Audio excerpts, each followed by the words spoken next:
We play and call it work. Hey everybody, Matthew here from MiniWarGaming.com and welcome to this week's Rules You Got Wrong 40K edition. First off, I apologize. I am just coming down from a bad cold, so if I'm sniffing or making other disgusting noises, well, you have been warned. And so as usual, if you are new to the show, the Rules You Got Wrong is where we look over our battle reports from the past week and we look at your comments of where you say we got rules wrong, and we either go over why you're wrong or why we were wrong. And either way, hopefully we all learn the rules even better. It's our efforts basically to try to get less rules wrong. There will always be rules wrong. It's just a very complicated game that's going to happen, but we can try to minimize it as much as possible. And so I'm going to start off today's show, and then we'll switch in between all the different players who were involved in any 40K games last week. And there will be the other videos, of course, posted for the other games, such as X-Wing, War Machine Fantasy, any ones that required a Rules You Got Wrong video. So let's just go right through it. And as usual, if you want to post rules that you think we got wrong, try to give us a timestamp so that if we need to look it up, we can. And just be as specific as possible. Cite rule pages, or the pages from the rule books, whatever you can to make it easier for us to find out what it is you're talking about and to try to be able to prove you right or prove you wrong. So let's jump right into it. So this is from my Zone Mortalis, Eldar versus Space Marines, the Salamanders chapter battle report for Warhammer 40K, not 30K, I should point out. Not that anybody thought that, but I just wanted to make it clear. Starting off with Rory Riptide 99. Runes of the Farseer only lets you reroll Deny the Witch when you're targeted. You only get the Deny the Witch bonuses if you are the target. ITC FAQ. It is in the ITC FAQ, you are right. It's also, if you just read the main rule book, it can be debated whether you can use one of your psychers to deny the witch if they're not targeted. But really, I agree with the ITC FAQ on this one, and I also think its rules is written too. So what happened basically in the game is I cast a blessing, which doesn't target any enemy, and he went to deny the witch, which he's allowed to do, but he used Runes of the Farseer to re-roll one or more of the Deny the Witch dice. Now you can only do that if the Farseer, with the Runes of the Farseer, is the target, or one of the targets of the psychic power. Because when you roll Deny the Witch in general, it's not a specific psyker who's denying the witch unless he was targeted. That's important because if you could say that it was the Farseer being chosen, then he'd get the +1 for being a psyker, he'd get a +1 for being a better psyker, because he's a level 3 psyker versus my level 2. If you're Grey Knights, and you could reroll the 1s for the Aegis, all these different things you can't do against blessings. That's one of the advantages of blessings, or conjurations, is the enemy can only usually use 6s to reroll, unless they have some special rule that very clearly says that they can do better than that, even if they were not the target. So the Runes of the Farseer would not have been able to be used there, and I would have been able to actually have used that psychic power. But, live and learn. Lieutenant Marcos. In the turn the Farseer and Dire Avengers came out to face the Terminators, Matt stopped the guide psychic power, but you gave it to him anyway. In the end, it didn't make a difference, but it could have. You're right, it could have. Just need to have a better way to track which ones are blessed with those kind of things. I know some people will take the card, if they have the cards, and put it right beside it. I don't like that for battle reports, because then it messes things up. So sometimes you can forget that. Evolp. Dire Avengers can either fire Overwatch at Ballistic Skill 2 or gain counterattack and stubborn, in which case it cannot fire Overwatch. In the game, I was actually having him choose because I didn't realize that it was either Overwatch or this. I thought it was that they could get a Ballistic Skill 2 Overwatch as opposed to a Ballistic Skill 1 Overwatch or Snapfire in Overwatch and counterattack and stubborn. And so that makes a big difference. And so you are right. If he chooses to gain counterattack and stubborn, he can't Overwatch at all, which in Zone Mortalis would suck, because in Zone Mortalis, if you pass an initiative test, which Eldar are initiative 5, then you get to Overwatch at your full ballistic skill. So you got to choose one or the other. I think I would still choose to fire at full ballistic skill, just because they have the Blade Storm, so they can really tear through Space Marines, even in Terminator armor. And Armstrong 92 had a few. He says, I haven't played Zone Mortalis, and I've played neither of these armies, but number 1, Eldar Perils gimmick doesn't ignore the Perils. So this is talking about the Ghost Helm. So when he rolled a Perils, he then uses Ghost Helm by using a warp charge to stop the Perils of the Warp. That is not actually correct. All it does is stop any wounds taken from Perils of the Warp. So he could have, if he rolled a 1, for example, and failed leadership, been removed from play, or he could have lost more warp charges, or forgotten powers, or so on and so forth. So the Ghost Helm only stops you from losing the wound from Perils of the Warp, not from any of the effects. So that was one thing that he did wrong there. Terminators can't sweep in advance. You're right. I don't know why my brain had a fart, and basically I sweep in advance. Maybe they're a Tartarus pattern Terminators, and so they're allowed to sweep in advance, but they weren't. I just made a mistake there. So stubborn or not was irrelevant, for if they survived, then fleeing would have been worse for you, I think, as with his superior maneuverability, he could have denied you slay the warlord. Yeah, you're probably right there. That lone warp spider was under 25% squad size, so would only regroup on double ones. Now, the warp spiders have a special rule. If their exarch is still alive, they automatically pass their regroup tests, as well as some other stuff as well. And so I can't remember if that last guy was the exarch, but I think he was, in which case he would automatically pass it. But otherwise, you're right, it would only regroup on double ones because he had lost more than 75% of his guys. And lastly, from Narmstrong, melta-bombs are unwieldy. That's correct. So when you piled in at the final combat, it should have only been 2 crack grenades followed by the melta-bomb. So I did that incorrectly. I think I piled in even the melta-bomb guy, but he would have been in the way. So it would have stopped other guys possibly from getting in there. But that is correct. Crack grenades are at your initiative. Melta-bombs are unwieldy. Gantum, love how Matt basically cheated. Oh, hey, now I see the mission. Let me change my list. So, ouch. That kind of hurts, because I wasn't trying to cheat. I was trying to make an interesting battle report. What you didn't see was behind the scenes. We built our lists using the Zone Mortalis Force Org charts. And then when we started to read the scenario off camera, we realized that just like 30K, only troops, and in this case, and elites, were scoring units. So only troops and elites were scoring. His entire army, I think, only had 1 troops choice, whereas my entire army was all troops and elites except for my HQ choice. So I was actually going to change the rules so that all of his guys would be scoring, except for I think we made like the artillery non-scoring, just because of the number of units that he had. And so we were going to do that, but then when we rolled the scenario and realized that we didn't have to hold objectives, we no longer had to worry about that. But then I made the mistake of thinking I didn't have anything that could hurt armor 11. I forgot that I had crack grenades. And so the whole game would have been me not being able to hurt the objectives, which would have been boring. So yeah, sometimes we change our lists when we see the scenario, because maybe if you're just playing a pickup game or playing competitively, you should have thought of that ahead of time. But for us, we're just playing friendly games. And so we don't want to give you a battle report which is consisting of, we deploy and I concede because I can't hurt the objectives. Now in the end, I realized I could hurt the objectives with crack grenades, but you know what? It actually cost me, because if I didn't bring melta-bombs, I could have brought more guys. I actually sacrificed one of my guys so I could bring melta-bombs. And I don't think I would have needed the melta-bombs to take them out. Having 4 or 5 guys charge a immobile objective, hit it automatically, and just need a single 5+ in order to destroy it.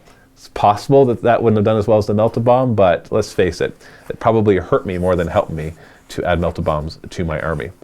So say what you will, but I don't try to cheat when I see the scenarios. I try to make you guys the best battle report possible. If you don't believe that, well, I guess you're in the wrong place, because that's just what I'm trying to do. Bora, Matt, if you claim cover from Overwatch due to the generator in the way, you should have subtract 2 inches from your charge too, in which case you wouldn't have made it. That is not completely true. I can see what you're saying. If it is a piece of difficult terrain that is providing cover, then yes.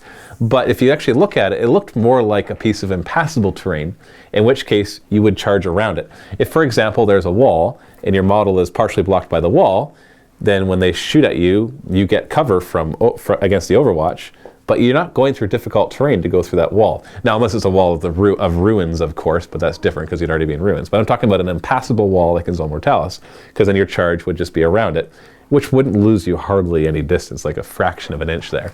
So I'd have to go back and actually replace the models there and remeasure it, because maybe having to go around it would have cost me a little bit of movement. But just because you claim cover from something doesn't mean that you're saying that it is a piece of difficult terrain. In fact, I would play it because of how tall those things were, that it's more something that you go around rather than go through, in which case it wouldn't be difficult terrain and cause you -2 to your movement. So, but that's something that you should probably discuss with your opponent at the very beginning. I'm not sure, I can't remember if we did, but to me it seemed common sense that it was a piece of impassable terrain rather than difficult, but not to everybody. They might have identified it as something else. Sorry, my chest is hurting here. I cough if your ears, that's just because I'm not feeling that well. Okay, so we got a few more here. Gingerson had a few more. Now they were pointing out some ones that we already did. Okay, here's one. Oh, wait, never mind. Those ones were all covered, but here's one. Eldar heavy weapons platform are relentless, but one Guardian must fire it and cannot fire their shuriken catapult as a result. That is incorrect. Eldar heavy weapons platforms are artillery. And artillery by default is not relentless, and nothing on their profile says they are relentless. You might be thinking of the regular little weapon platforms that usually go with Dire Avengers or Guardians, and that one, you're right, is just a weapon. It's not artillery, so they can move around and fire that one. But the big ones are not relentless. Also from Jin Jinderson, warp spiders can only flicker jump if they are the target of a shooting attack. If they use their warp jump generators in the movement phase, they move 2d6 plus 6 inches. Flicker jump is only 2d6 inches, but is done in the shooting phase, and is done if the spiders cannot use their warp jump generators in the next movement phase. You're right. I think I might have called it flicker jump, but I think he was just using as what were the warp jump generators. Another interesting thing, not rules he got wrong, but a bit of tactics, is he could use that to actually go through the walls, so it could make them really useful for maneuvering. Thrust moves are in the assault phase. They are 2d6 distance. Yeah. So if you use your warp jump generator in the movement phase, it doesn't stop you from charging, running, or doing your assault, your thrust move at the end there. Okay. Excuse me. Wargamer Sean, the Ghost Helm specifically says you may use a warp charge to ignore the wound from. Oh, we already covered that one. Yep. Sorry, we already covered that. Sorry, Wargamer Sean.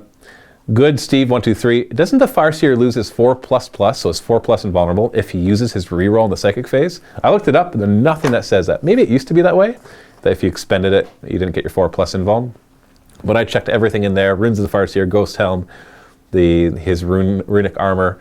None of it mentioned anything about. If he reduces a power by 1 warp charge, Only. he loses it. How does he reduce the power by 1 warp charge? He can use his cloak to lower the warp charge of a spell. Oh, He okay. does, so he can't use his invulnerable save next turn. Okay, you never did that, so. That's not what he's saying. Yeah, so it's not. Yeah, okay, so there is a way to lose your 4++, but not by rerolling your stuff in the psychic phase. And lastly, Lusk 2 isn't a Singing Spear AP2. It is not. If you shoot it, it is strength 9 Fleshbane. If you use it in close combat, then it's strength user, so strength 3 on a Farseer. Fleshbane, Armorbane. But in both cases, it is AP nothing, which is kind of frustrating because you got a strength 9 Fleshbane thing. Like, what's it good at killing? Like an insta-kill stuff that's only toughness 4, that's nice. But if you're firing it at like Space Marine captains, sure, you're insta-killing them, but they'll usually have a 2+ save either from Artificer or Terminator armor. So I'm not seeing how it's so awesome. And that strength 9 is not armor bane unless you're in close combat, in which case it's not strength 9 anymore, it's only strength 3 armor bane. So do you find that Singing Spears are usually good, Steve? I always take them. Well, yeah, because they're cheap, but do they usually do anything? No. Yeah, they don't usually do anything. Yeah, because they're inexpensive, so like, why not, right? But it's nice to have a Fleshbane attack because we get a bunch of wounded on 2 attacks in close combat at a high initiative. Sure, why not? But AP nothing kind of makes that not as useful against things where a Fleshbane would be nice, like monstrous creatures, for example. Okay, that's all the rules I needed to talk about here. Of course, if you disagree with any of my rulings based on the comments that you did, you can leave the comments below. And let's talk to the next guys. This is for the Orcs versus Dark Angels battle report. And Cody Rue says, number 1, your Knob has base 3 attacks, 4 on the charge. You were only giving him 2 attacks. Yeah, that was a mess up on my part for some reason. I just brain farted. I know it has 3 attacks. That was totally my bad.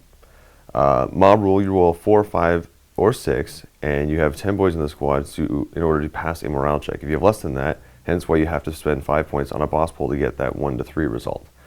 Yeah, what I was thinking for some reason was that it was 1 is as long as you're in combat, you get to basically pass. If you're not in combat, you fail. 2 and 3 are, or pardon me, 2, 3, and 4 are when you need to have at least a character. Then 5 and 6 is 10 boys or more. I just mixed up when the 3 and 4 were. Number 3, Overwatch shots do not count towards combat resolution. I knew that actually. I'm not sure why I felt the need to include that. Do Dark Angel Venerable Dreadnoughts really get 4 attacks? Yes, they do. Number 5, when walkers are immobilized, all attacks are against the rear armor, not the facing armor.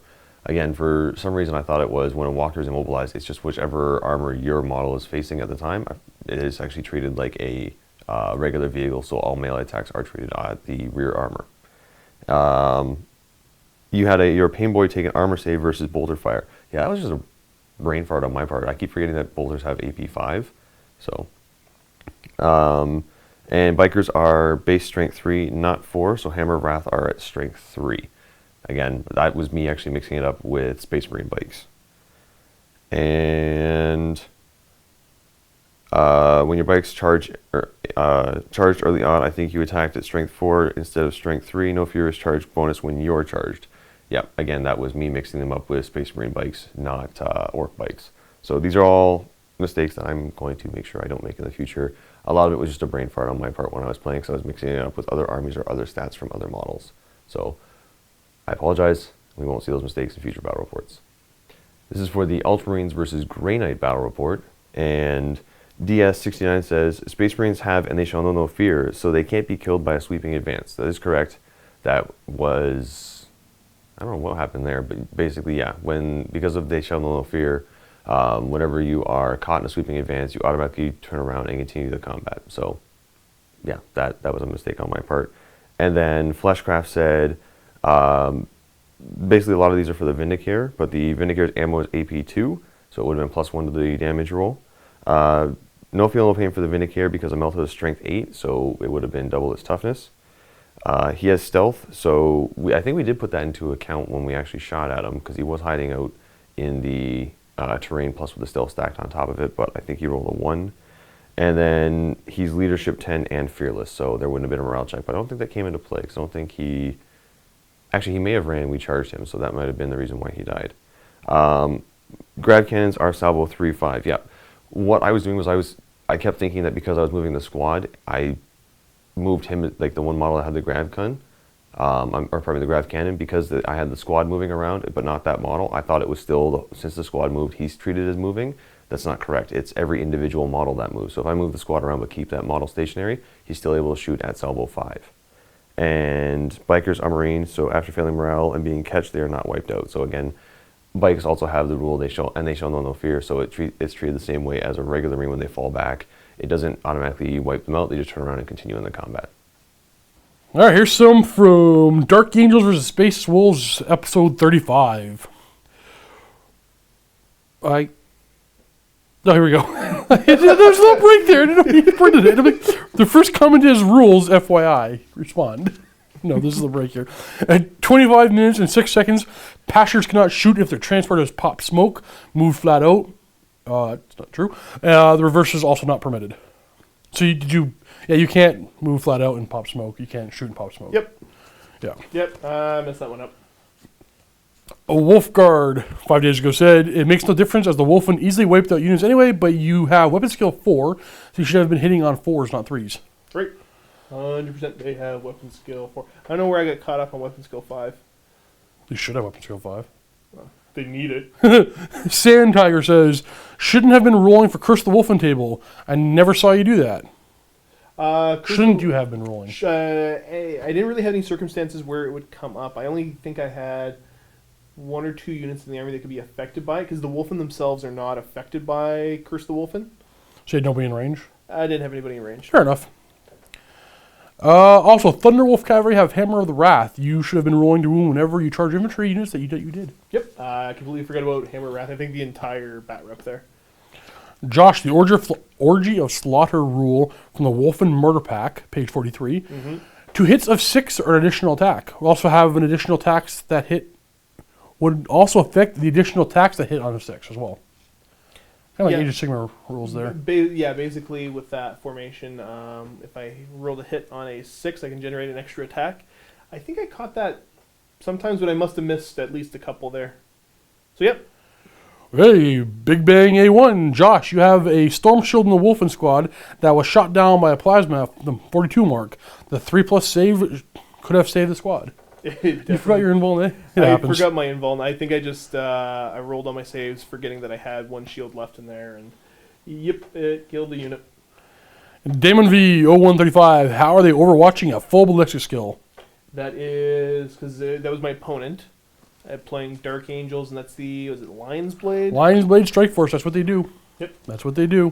Which was kind of gross. A lot of plasma, especially when you got a combat army with yeah. Oh, Adaptive Caesar. Josh, you don't make separate dangerous terrain rolls when charging. What does he mean by separate? So I think what he's talking about is I had a unit of Thunderwolf Cavalry that had moved into terrain, so they took their roll. And then when I charged, new phase rolled again for dangerous. Yeah, okay, yeah. Alec Benji. Can't use your Jinx save when your armor is better. ITC has done it. We reuse ITC FAQ. So yeah, the Jinx, the 4-up rerollable for the Dark Angels is better than the 3-up. Statistically, it Mathematically, is better, yeah. So, yep. So that is totally allowed. Tim Norden. That's not a Lion Blade. You need 2 battle demi companies. You don't need 2 battle demi companies. I think actually the next comment below. Actually, he just calls battle companies. Yeah. So yeah, the next comment after them is Lord Temris. Nope, you need 1 core and 1 auxiliary, 1 battle demi company, and 1 Raven attack squadron. Is that what he had? Raven attack That's what he squadron? had. Yep. Hey, that's a Lions Blade company. Or Strike Force. John Chambers says, correct me if I'm wrong, but I thought that you need Storm Wolves as a transport, that they lost their Hellfrost cannon due to the needed cargo space. I thought that if you use a Storm Wolf as a transport. No, because they've got the 2 different. It's 2 different flyers. vehicles, yeah. 2 different vehicles. And I think actually the next comment might get it, but yeah, because I always get the names of them messed up. The flyer that's got the large Hellfrost cannon on it is the one without the transport capacity. Yep. And if you take the one Doesn't it with have like 6? Or no? None? no, Oh. I don't think so. I'd have to double check. I haven't really. I think it holds 6. It might hold 6, but I've never. Not enough to use anything. Anyways, the one with the larger transport capacity, which I took, it has the twin-linked Hellfrost Destructor, I believe, on the back. It's the smaller gun. I think the next comment actually might have. No, that's it. Oh, wait. John Chambers, they gain Twin Link Hellfrost cannon in the back. They lose the Hellfrost Destructor, which is not Twin Link, but slightly better. The gain loss thing is a misnomer there. It's 2 completely different vehicles. Not one or the other. Like, it's not you upgrade or change the equipment on them. It's 2 completely different flyers. One has good transport and one does not. Alex Graham. Doesn't Grav remove the opponent's armor save because the Thunderbolts have a 3-up armor and Grav wounds on that armor? So Grav, it's 8. I'm assuming you're meaning that because it's AP2, which is just built into it, so you're wounding on the armor save. I did have the 3-up invuln, though, from the Storm Shields on the Thunderbolts. Boomer Blaster. I'm a Wolves player. The table and the models all look good, but there are several glaring rules issues you had. Overwatch is 6 to hit, ballistic skill 1, not weapon skill. That's an interesting way to put it. So there should have been a lot of save puppies in their assault phase. Wolfen has 12-inch move. 6 on the vehicle pen damage table is explodes. As well as the Razorback should be dead from the Storm Wolf last campaign shot because it rolls for explode, range taken, need to revisit your codices and 40k rule, but you're wrong on all that, bud. Okay, so you're a Wolf player. Let's start with the first one. Yeah, Overwatch is 6 to hit, ballistic skill 1. So Overwatch is actually Snapfire, not Yeah, ballistic skill. Snapfire. Not ballistic skill 1. It's Snapfire, it's a separate thing. And with the Lion's Blade that I was fighting against, he gets to Overwatch full ballistic skill. Yep. So Dark Angels rule. Next one, Wolfen. Wolfen have a 12-inch move range. I don't know, if Wolfen all had 12-inch move range, I think we'd all be playing. I think we'd all be Space Wolves players. Yeah. No, they're still infantry. So it is 6-inch. A 6 in the vehicle pen damage table is explodes. It's immobilized, right? That's immobilized. Yep. I think he ends it off with you need to revisit your codex in your rule book. I definitely do, but for other reasons than those. Eldar Necrons versus Space Wolves. Oh, and Eldar and Necrons versus Space Wolves and Tau, Warhammer 40k Battleport episode 36. Shifty says, oh, that's when we was playing. Yeah. ITC rules for ranged destroy weapons is a roll of 6. Target model takes 3 automatic wounds with no armor saves allowed, not 3 plus D3. You are right, sir. Yeah. You are right. Off the top of my head, I know I'm going to have at least one more bat rip with that mistake. Well, hey, man, I got the extra wounds I wanted them, so. Motzilla, didn't you bring the Decurion detachment? You should have 4-up reanimation rolls, because to take the Reclamation Legion, you need to take the Decurion detachment. I think you got it flipped. He had the Reclamation, Right. not the Decurion, and you need a Reclamation for Decurion, though, not the other way around. Decurion's the one that's helping with your reanimation. I keep wanting to call it We'll Be Back. We'll be back. Dark Angels versus... Oh, it's the same one. Hey, are we done? Yeah, we're done. That's it. That's all of them. That's all we got for today's Rules You Got Wrong 40k edition. Don't forget to leave comments on future battle reports if you think we got rules wrong. Of course, take a look at the comments first. If you see that people have already talked about it and you agree with it, just thumb it up rather than posting a new comment. That way we don't bloat the comment section with the same rules mistake over and over again. And we will gladly look at it in our next Rules You Got Wrong. Thanks for watching. Happy wargaming.